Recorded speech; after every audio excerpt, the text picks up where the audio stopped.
For 8 years, I, Logan, 38, lived a fundamental lie, that my wife, Melinda, loved me, and our 2 children, Emma and Jacob, were mine. It shattered the Tuesday an ancestry DNA kit arrived. Emma, my 10-year-old, bounced into the living room, clutching the cheerful box. "Dad, can we do this tonight?" she asked, her eyes sparkling. Melinda, usually calm, gripped a dish towel so tight her knuckles were white. "Gimmicks," she mumbled, her voice a tremor I almost missed. That tremor, that fleeting fear, was the trigger. Gimmicks? Or a truth she wanted buried? 3 weeks later, a call from the lab. "Logan, Emma, she's not genetically related to you." Then the second call, Jacob wasn't either. Not one paternal marker matched. My 8 years of fatherhood, of unconditional love, dissolved in less than 24 hours. Melinda, humming a tune as she folded laundry in the next room, had no idea her meticulously constructed world was about to collapse. Before I tell you what happened next, if you enjoy stories about justice and family boundaries, take a second to like and subscribe, but only if you genuinely connect with this story. Where are you watching from right now? And what time is it there? Drop a comment and let me know. I raised your kids. You didn't even know their names. The ancestry kit arrived on a Tuesday, wrapped in cheerful packaging that promised to unlock family secrets. Emma bounced into my home office, clutching the box like treasure. "Dad, can we do this tonight? Mrs. Peterson says it shows where your people came from." I looked up from structural blueprints scattered across my desk. My daughter's eyes sparkled with 10-year-old curiosity. "Sure, sweetheart. Get Jacob and we'll spit in some tubes." Melinda appeared in the doorway, dish towel in hand. "Logan, those things are just marketing gimmicks. Emma doesn't need to know about great-great-grandmother, whoever." "It's harmless," I said. But something in her voice made me look twice. She was gripping that towel too tight. "Besides, the kids are excited. I'm just saying we don't need strangers having our DNA." Emma's face fell. I reached over and squeezed her shoulder. "We're doing it. Go get your brother." That night we performed the simple ritual. Spit seal male. Emma chattered about possibly being related to Vikings. Jacob wondered if we had pirate blood. Melinda sat silent, scrolling her phone. 3 weeks later, my buddy Dave from the materials testing lab called during lunch. "Logan, you asked me to rush that ancestry thing, right? Well, I got the raw data if you want it early." "Sure, send it over. Actually, let me just tell you the kid. Emma, she's not genetically related to you." The sandwich in my mouth turned to cardboard. "What?" I ran it twice. 0 paternal markers match. "I'm sorry, man. I thought you should know before the official results come back." I set the phone down and stared at the wall of my office. Cars passed outside. Someone was mowing grass. Normal Tuesday sounds while my world cracked open. That evening, I waited until Melinda was giving the kids baths. I found Jacob's kit sample in our bedroom drawer where I'd saved some saliva on a cotton swab for my own comparison. Took it to Dave's lab myself. The next morning, Dave's text was simple. Same result. Neither kid. I sat in my truck outside our house for 20 minutes, engine running. Neighbors walked dogs. Mrs. Chen waved from her garden. Everything looked exactly the same. I drove home, parked carefully in the driveway, and walked inside. Melinda was making dinner. Emma was practicing piano. Jacob was building something with blocks. "How was work?" Melinda asked without looking up. "Fine," I said. Then I went upstairs, closed the bedroom door, and said out loud to my reflection. "Let's finish this." The next morning, I brought Melinda coffee in bed. Extra cream, just how she likes it. She looked surprised. "What's the occasion?" "No occasion. Just thinking we should appreciate each other more. She smiled, the first genuine smile I'd seen in weeks. That's sweet, Logan. Over breakfast, I suggested marriage counseling. We've been distant lately. Maybe talking to someone would help. You really want to do that? I want us to work, I said, and meant it in ways she couldn't understand. Melinda reached across the table and squeezed my hand. I love you. You know that, right? I know. I squeezed back. I love our family. That afternoon, I researched private investigators. Found Nora Valdez through a discreet online directory. Her website was simple. Truth, evidence, resolution. Perfect. I called for my truck during lunch. I need surveillance on my wife. Suspected infidelity. Nora's voice was professional. Calm. Yes. I need to know where she goes, who she sees, everything. My rate is $200 a day plus expenses. Cash only. I'll need photos and her vehicle information. Done. 3 days later, Nora called. Your wife met with a man yesterday at Riverside Cafe. Stayed 2 hours. Very friendly. Want me to identify him? Yes. Brian Russo, contractor, runs Russo Construction. Want me to dig deeper? I knew that name. Melinda's ex-husband, father of her children. Supposedly the man she divorced 8 years ago for being unreliable and immature. The man she claimed never wanted kids. Keep watching, I told Nora. That evening, Melinda seemed lighter somehow. She hummed while cooking, laughed at Emma's jokes, actually sat with us during a movie instead of staring at her phone. You seem happy, I said during a commercial. I am. The counseling idea really helped me think about us, about what I want. I nodded and pulled her closer on the couch. I'm glad. 2 days later, Nora called again. They met at his place this time. His truck was parked outside a house on Maple Street. She was there 3 hours. And Logan, I don't think he knows about the kids. What do you mean? He lives alone. No kid stuff anywhere. No family photos. When they talked outside his truck, she showed him pictures on her phone. His reaction looked surprised, like he was seeing them for the first time in a while. I thanked Nora and hung up so Brian didn't know. He was sleeping with his ex-wife, but had no clue he was the biological father of her children. The children I'd been raising, loving, supporting for 8 years. The children who called me Dad. That night, I held Emma a little longer during bedtime stories. Jacob fell asleep on my lap watching cartoons. They were innocent in all this. Whatever happened next, they were innocent. Cheryl Moss had an office in downtown's financial district. Quiet, expensive, the kind of place that handled delicate matters for people who preferred discretion. I need estate planning, I told her during our consultation. Assets, power of attorney, the works. My wife and I want everything organized, very responsible. Many couples your age avoid these conversations. I pulled out financial statements, property deeds, insurance policies, everything I'd gathered over the past week. We want to make sure the kids are protected if something happens to us. Cheryl reviewed the documents. You have substantial assets, the house, your engineering practice, investments. I'd recommend a trust structure for tax benefits. Whatever you think is best.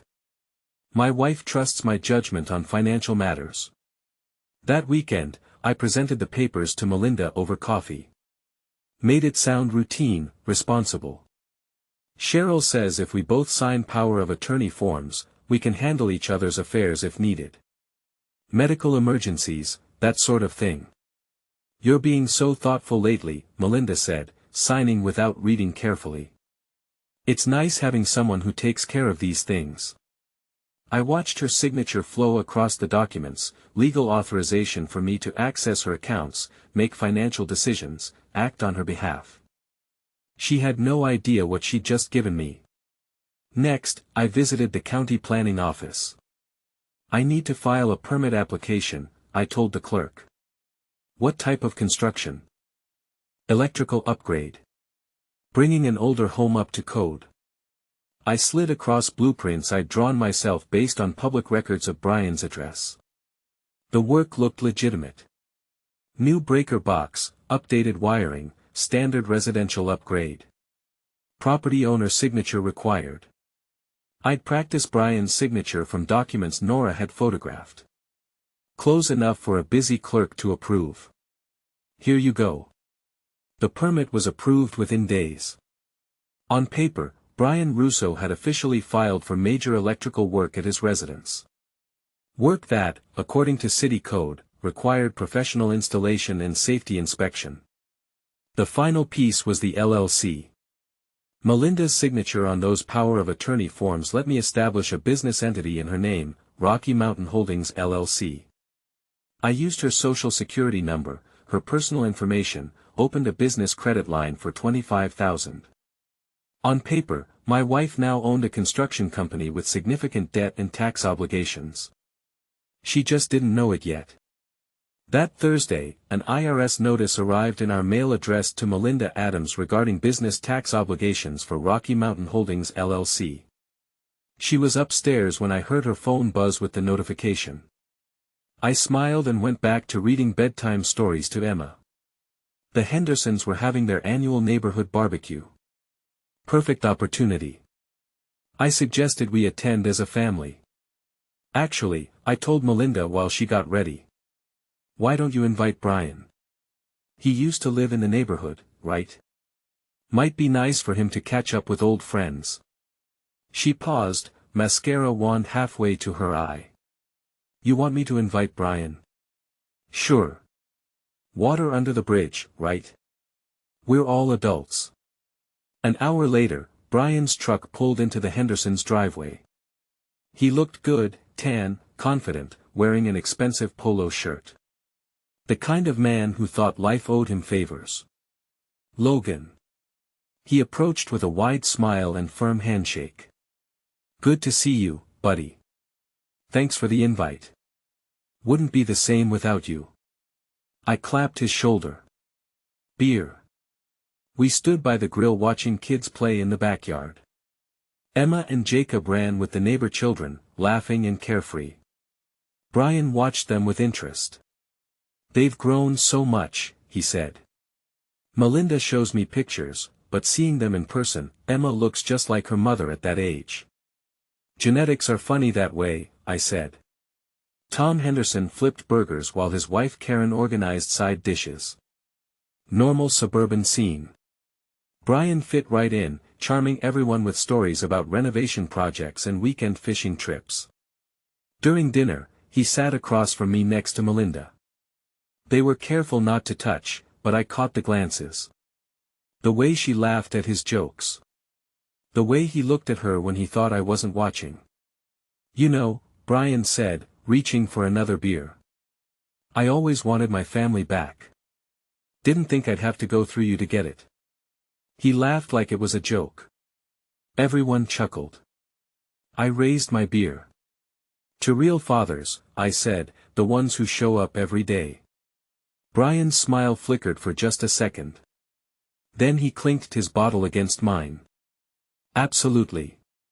After dinner, my friend Theo arrived. I'd called him earlier, asked him to stop by. Theo had been a cop for 15 years before opening his auto repair shop. Good with his hands, better at noticing things others missed. Theo, meet Brian, I said. Brian's a contractor. Does beautiful work. They shook hands. Brian immediately launched into describing his latest project, renovating a lake house property he'd bought as an investment. Doing most of the work myself, Brian said. Save money on labor costs. Smart, Theo said. Electrical work, too. Some of it. Breaker box, basic wiring. Nothing too complicated. Theo nodded. Mind if I take a look sometime? I'm always curious about DIY electrical projects. Safety is so important.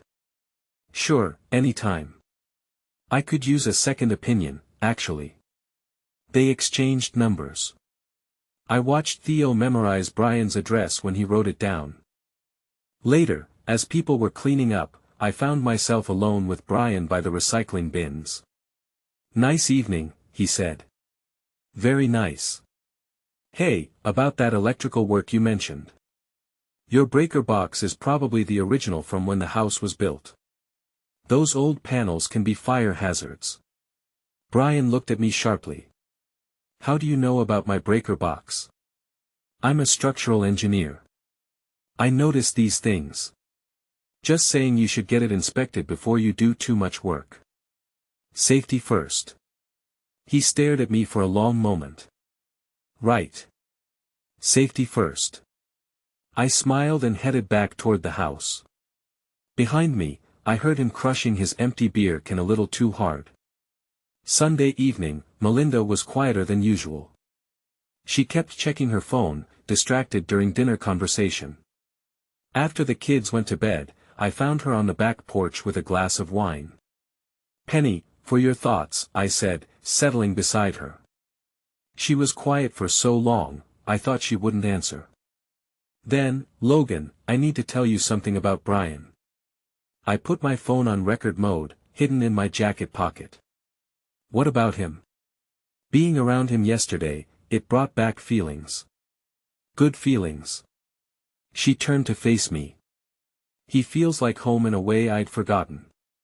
Home. Like the person I was before. Responsibility and mortgages and then all of this. She gestured at our house, our life with Brian. I remember being young, being free. I nodded like I understood. "Are you saying you want to leave?" "I don't know what I'm saying. I just know that when I'm with him, I feel alive again." Perfect. Every word recorded clearly. The next morning, I created an anonymous email account and sent Brian the audio file. Subject line, "Fatherhood Surprises." No message, just the recording of Melinda confessing her feelings. He called her within an hour. I listened from the kitchen while she took the call upstairs. "What do you mean someone sent you a recording?" Her voice carried down the hall. Logan wouldn't. How would he even? Long pause. "Brian, listen to me. Logan found out about us and he's threatening me. He says if I don't stop seeing you, he'll take the kids and destroy my life." Another pause. "No, you can't confront him. That's exactly what he wants. He's been acting strange lately, asking about estate planning, making me sign papers. I think he's been planning this." I smiled. Now she was creating evidence against me, building a narrative where I was the villain threatening her. Brian would believe it because it fit his image of himself as the hero rescuing his ex-wife from her controlling husband. I set up my phone to record video and went upstairs. Found Melinda pacing our bedroom, still on the call. "Hey," I said casually. "Everything okay?" She looked panicked, guilty. "I have to go," she told Brian, then hung up. "Who was that?" "Nobody. Work stuff." I let the silence stretch uncomfortably. "Melinda, if something's bothering you, we can talk about it." I thought we were being honest with each other now. We are. Everything's fine. Because if someone was threatening you or trying to manipulate you, I'd want to know. I'd protect you. Her eyes filled with tears. "Logan, you're scaring me." "I'm scaring you." "How?" "All these papers you're having me sign. The way you've been watching me asking questions. If you know something, just say it." I kept the camera rolling. "I don't know what you mean. Don't play games with me. If you're going to destroy my life, at least have the courage to say it to my face." "Destroy your life?" "Melinda, I love you. I'm trying to save our marriage." She broke down completely. "You can't save something that was built on lies. You can't force someone to love you. What lies? Everything. This whole life is a lie. Perfect. I stopped recording and put the phone away. She just created a beautiful piece of evidence showing her admitting our marriage was based on lies, while I appeared calm and confused. 2 days later, Brian received a city code violation notice. Unauthorized electrical work performed without proper permits and inspection. Fine, $500. Required action, immediate professional inspection, and correction of all non-compliant installations. I'd filed the complaint myself, using the permit I'd forged in his name as evidence that he'd begun work without completing proper procedures. Brian called Melinda in a rage.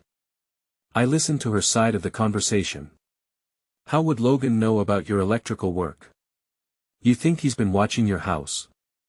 Brian, calm down. No, don't come over here. But of course, he did. Brian arrived at our house Thursday evening while I was helping Emma with homework. He knocked like he was trying to break down the door. I answered calmly, Brian, what's going on? You know exactly what's going on. He pushed past me into our living room. This stops now. Melinda appeared from the kitchen, face white. Brian, please don't do this here. Do what here? I asked. Brian, you're upset about something. Let's talk about it like adults. Adults? He laughed bitterly. Adults don't spy on people. Adults don't file false reports with the city. I have no idea what you're talking about. Emma looked up from her math homework. Daddy, who's the angry man? Go upstairs, sweetheart. Take Jacob with you. After the kids were gone, Brian turned on me. I know you've been having me followed. I know you recorded Melinda's private conversations. This harassment ends now. Or I'm calling the police. Brian, I think you might be having some kind of breakdown. Maybe you should talk to someone. Don't. He stepped closer. Don't pretend to be concerned about my mental health when you're the one playing mind games. Melinda put herself between us. Both of you stop. The kids can hear the kids. Brian looked from her to me. When were you going to tell me the truth about the kids? Silence. That's what I thought. He pulled out his phone. Maybe everyone should know what kind of man Logan Adams really is. I smiled. What kind of man am I, Brian? The kind who raises another man's children and lies to them about their real father? Melinda gasped. Brian, don't what? Tell the truth that Emma and Jacob are my biological children. That their mother has been lying to everyone for 8 years. How do you know that? I asked quietly. DNA doesn't lie, unlike some people. I pulled out my phone. Well, since we're sharing family secrets, I opened the video I'd recorded of Melinda's breakdown. Let it play loud enough for both of them to hear. Her voice filled the room. You can't save something that was built on lies. This whole life is a lie. Brian stared at the phone, then at Melinda. You told him our marriage was a lie. That's not what I meant. Then what did you mean? I asked. Because it sounded pretty clear to me. She looked trapped, desperate. I meant the way we've been pretending everything's fine when it's not because you've been sleeping with your ex-husband. Brian's face went dark. You son of a Brian, please. Melinda begged. Let's just go. We can figure this out somewhere else. No, he pointed at me. We're figuring this out right here. You want to play games? Let's play. He pulled out his own phone, started dialing. Hello, Child Protective Services. I need to report a case of parental fraud. I hung up his call by grabbing his wrist. I don't think you want to do that. Why not? Because you're afraid they'll find out you've been knowingly raising children who aren't yours. That you've been stealing child support payments meant for their real father. I've never taken child support from you because you made sure I never knew they existed. Melinda was crying now. This isn't how I wanted this to happen. How did you want it to happen? I asked her. Were you planning to leave me for him? Take my kids, sorry, his kids, and just disappear. They're not your kids, Brian shouted. They never were. I've been their father for 8 years. I've been to every school play, every soccer game, every doctor's appointment.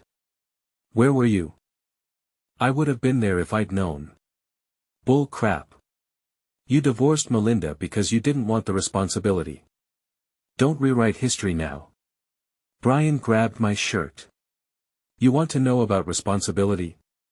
Let's talk about it. I didn't fight back. Didn't even raise my hands.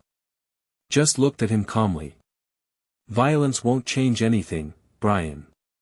The truth is still the truth. He released me, breathing hard.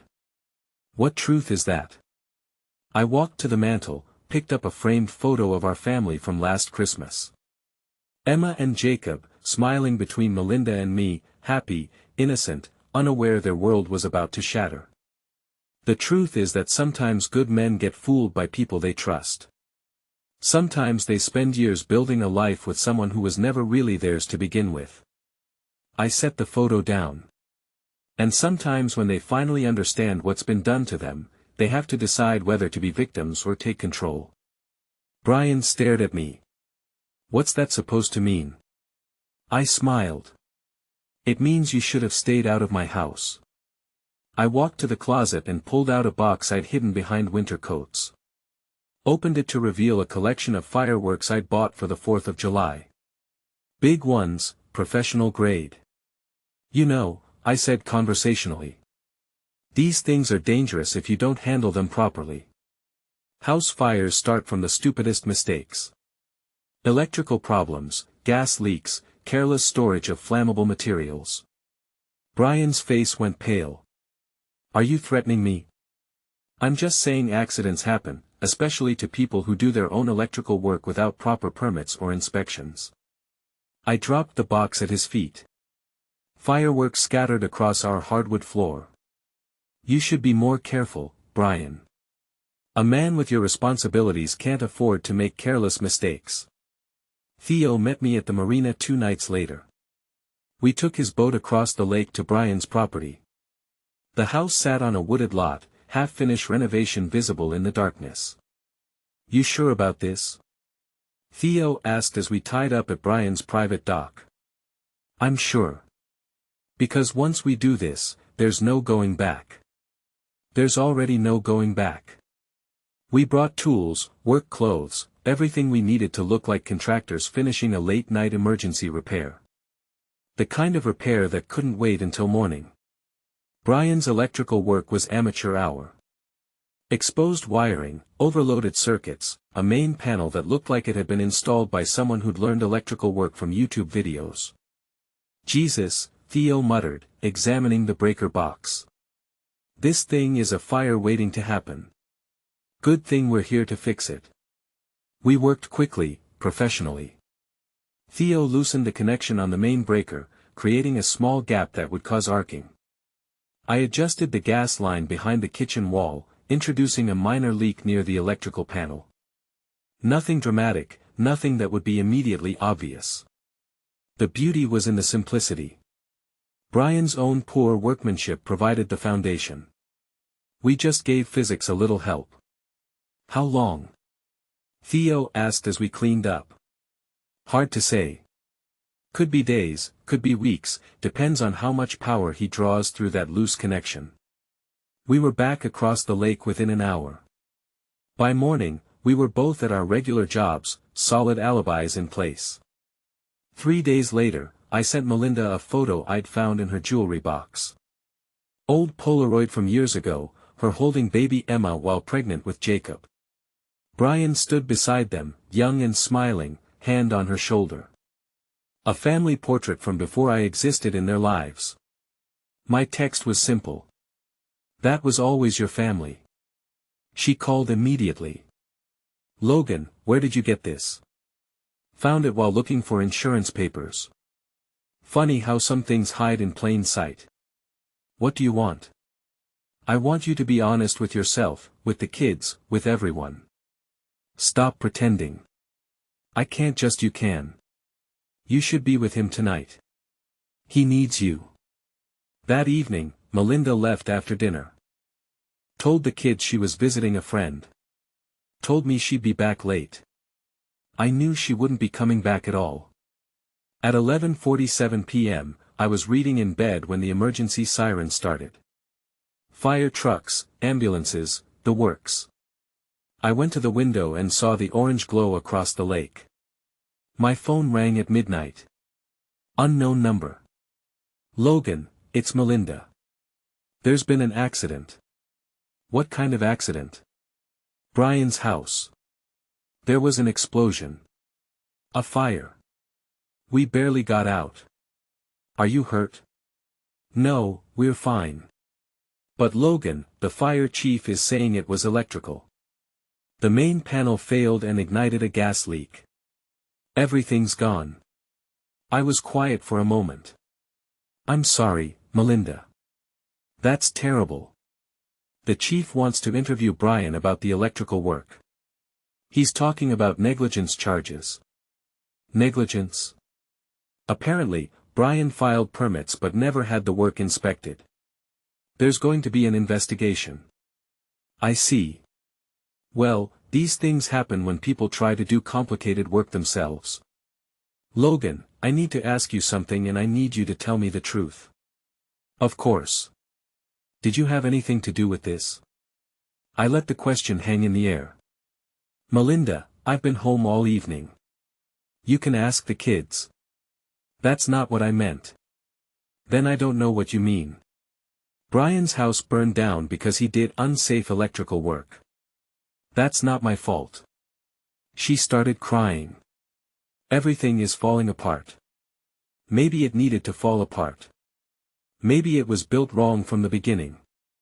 The next morning, the IRS froze Brian's assets. All of them. Bank accounts, investment portfolio, the insurance payout from the fire. Everything connected to the tax fraud investigation triggered by Rocky Mountain Holdings LLC. The LLC that existed in Melinda's name with her social security number, her signature on the documents. Cheryl's office felt different this time. Quieter, more serious, like a funeral home. The trust is finalized, she said, sliding papers across her desk. All assets have been transferred to the offshore accounts as requested. Your wife's power of attorney authorization made the process very smooth, and the domestic accounts closed. The funds from Rocky Mountain Holdings credit line have been distributed according to your instructions. Technically, your wife is now personally liable for $25,000 in business debt, plus penalties and interest. Technically, she signed the corporate documents. Her social security number is on file with the IRS as the business owner. Legally, she's responsible for all business obligations. I nodded. What about the house? In trust, as requested. She has no claim to it now. Perfect. That afternoon, I went to the bank where Melinda and I had held our joint checking account for 8 years. Closed it out, withdrew everything in cash, left her an account statement showing the final balance, $327. At home, I packed 2 suitcases, just essentials, clothes, documents, cash, everything else I left exactly as it was. Family photos on the mantle, kids' drawings on the refrigerator, Melinda's coffee mug in the sink. I wrote letters to Emma and Jacob explaining nothing and everything. Told them I loved them, that none of this was their fault, that sometimes adults make complicated decisions that hurt people they care about. Sealed the letters and left them on their pillows. Then I called my office and left a message for my assistant. Family emergency. Cancel all appointments. I'll be out indefinitely for mental health reasons. The beauty of having a reputation as a stable, reliable person is that when you finally fall apart, everyone believes it completely. Thursday morning, I kissed Emma and Jacob goodbye while they ate breakfast. Normal kisses, normal morning, told them to have good days at school. Melinda was in the shower. I could hear her phone buzzing constantly on the nightstand. Probably lawyers, insurance adjusters, reporters wanting to interview her about Brian's arrest. I left my wedding ring on the bathroom counter and walked out of the house for the last time. By noon, I was on a Greyhound bus heading south. No cell phone, no credit cards, nothing electronic that could be tracked. Just cash and a new identity I'd been preparing for months. At a rest stop in Colorado, I bought a newspaper. The headline made me smile.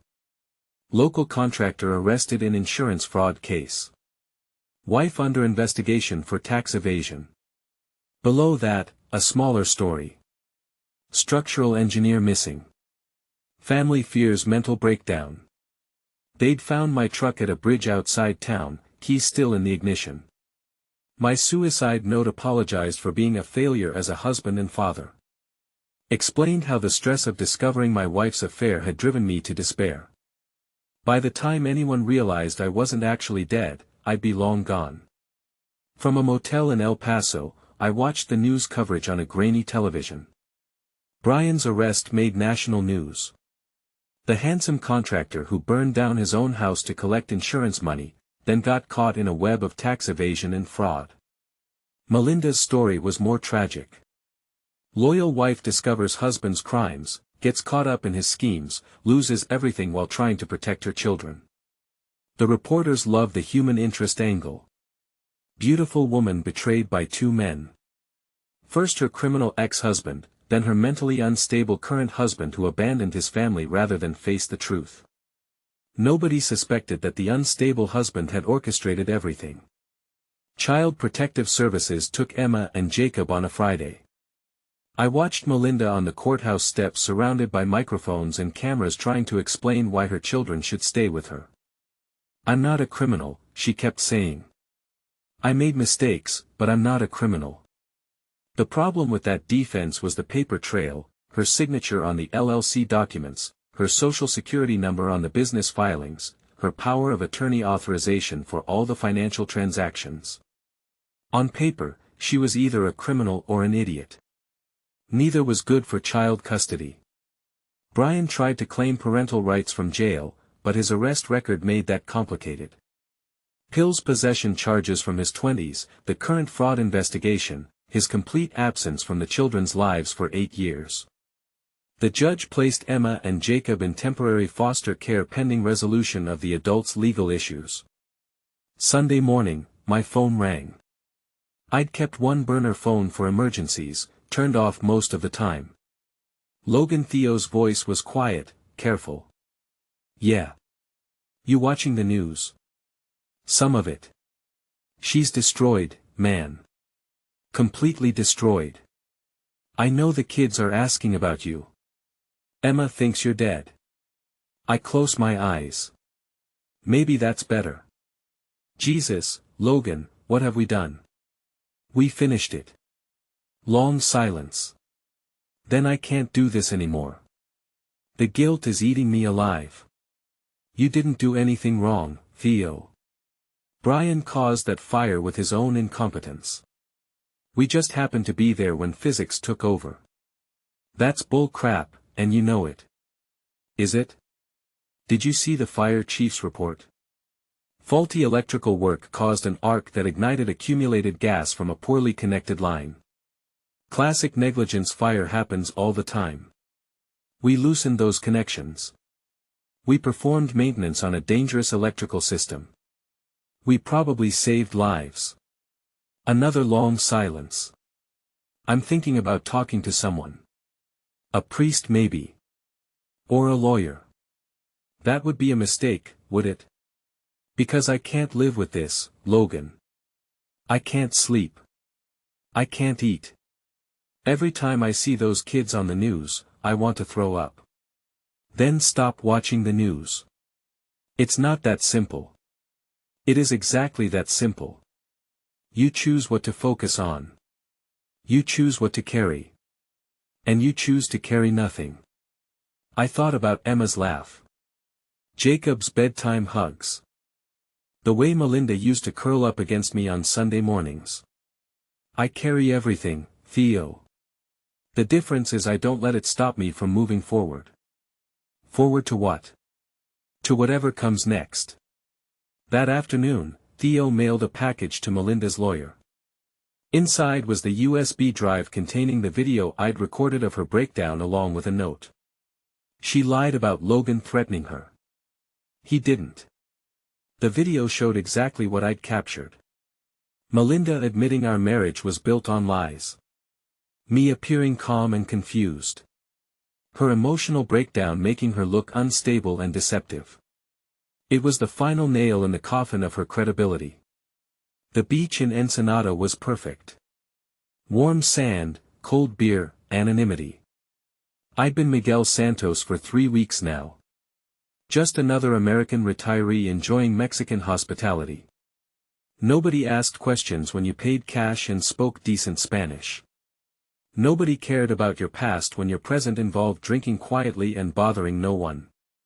The newsstand near my hotel carried American papers.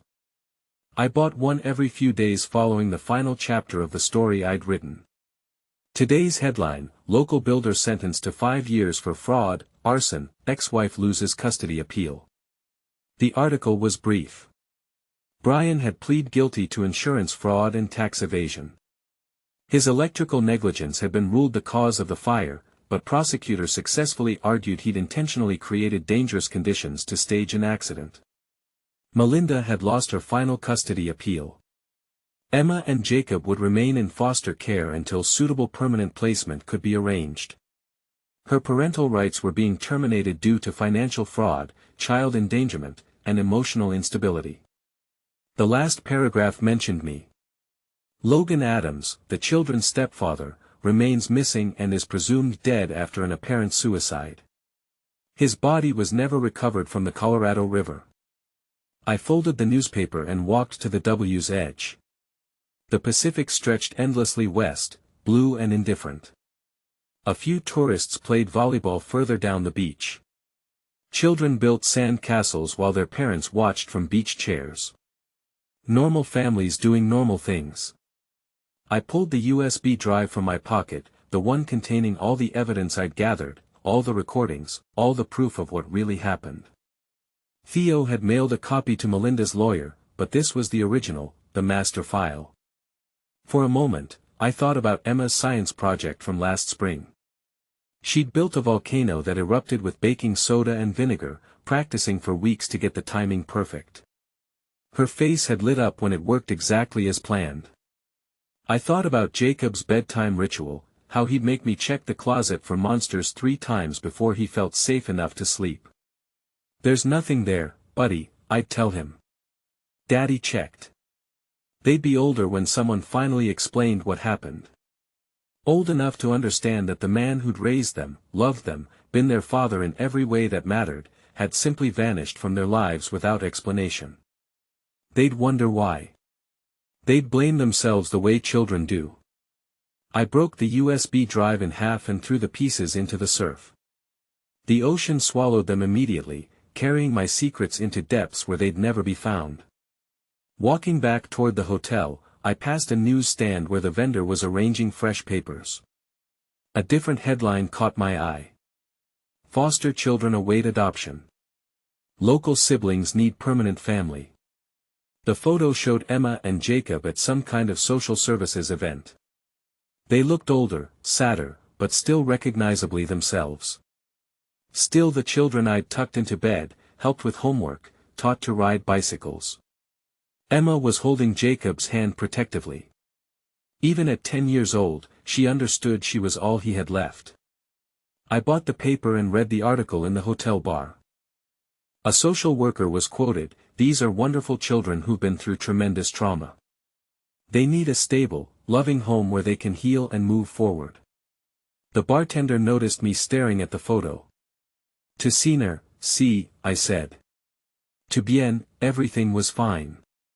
Everything had gone exactly according to plan."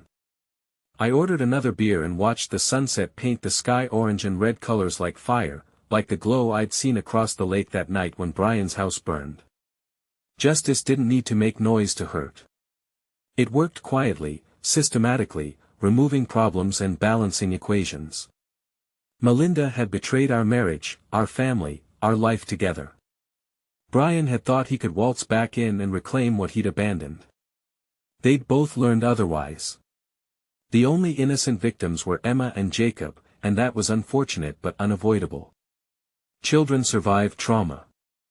They adapted, grew stronger, found new families who loved them properly. They'd be fine without me. Better than fine. They'd be free from the lie their mother had built. Free from the chaos Brian would have brought into their lives. I finished my beer and walked back to my room. Tomorrow, I'd move on to the next town, the next identity, the next chapter of whatever came after justice. Behind me, the ocean continued its endless rhythm, washing away footprints and carrying secrets into the dark.